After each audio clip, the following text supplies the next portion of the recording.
എന്നാൽ അവിടുന്ന് കല്യാണം കഴിപ്പിച്ചു കൊടുത്തിവിടായിരിക്കുന്ന പെൺമക്കളുണ്ടെങ്കിൽ എന്റെ ഉമ്മമാരെ, ആ മക്കൾക്ക് നിങ്ങൾ ഈ വരായത്ത് പഠിപ്പിച്ചു കൊടുത്തോ. സുബ്ഹാനല്ലാഹ്, പുതുമാരിയായി വീട്ടിന്റെ ഉള്ളിൽ നിന്ന് ഇറങ്ങാൻ പോവുകയാണ്.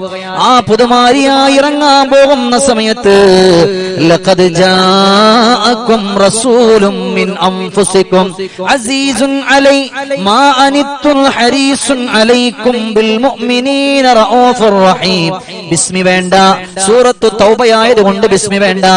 നല്ലതുപോലെ ഈ വരായത്ത് അവിടുന്ന് തലയിൽ കൈവച്ചിട്ട് ഓതിയിട്ടാണ് പോകുന്നതെങ്കിൽ അള്ളാഹുവിന്റെ മലക്കിന്റെ കാവല് ആ പെൺകുട്ടിക്ക് അള്ളാഹു തആല കൊടുക്കുകയാണ്. അത് മാത്രവുമല്ല പെങ്ങളെ, ഇനി വീടിന്റെ ഉള്ളിൽ പുതുമാരന്റെ പുതിയാപ്പിളയുടെ വീടിന്റെ അകത്തട്ടിലാണ്, ആരും കേൾക്കാതെ പെങ്ങളെ വീടിന്റെ ഉള്ളിൽ വെച്ചുകൊണ്ട് ആ പെണ്ണ് അവരുടെ കിടക്കുന്ന റൂമിന്റെ വാതിൽ തുറന്ന് ഇറങ്ങുന്നതിന് മുമ്പ് ലഖദ് ജാഅകും റസൂലും മിൻ അൻഫുസികും അസീസുൻ അലൈ മാ അനിത്തുൽ ഹരീസുൻ അലൈക്കും ബിൽ മുഅ്മിനീന റഊഫുർ റഹീം.